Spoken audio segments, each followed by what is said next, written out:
So there are some times when we need to clear a room in order to ensure student safety. So we need to clear a room when a room is being destroyed with physical aggression,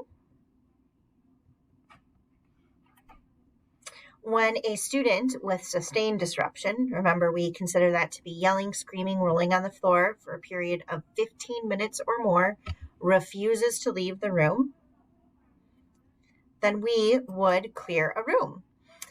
We would also clear a room if there's any threatening actions towards students, staff, or the use of a weapon.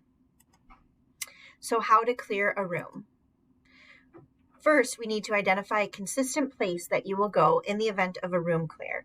And you should have this in your mind beforehand so that it's a planned place so that you know where you're going and students will feel comfortable going there.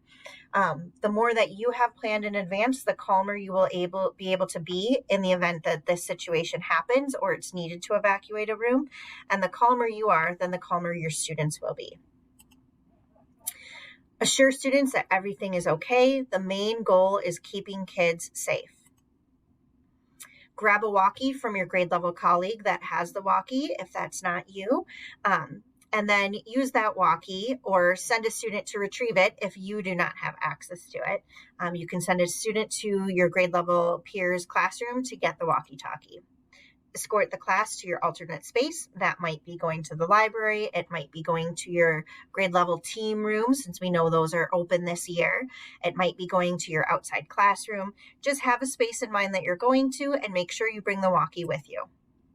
That way you can use the walkie to communicate and let the rest of the staff know where your class is located so that we can contact you when it's safe to return to that room, but also so if a parent arrives to pick a student up, we know where your class is in order to get that student. And then just maintain your class in that alternate space until you're directed to return to your classroom.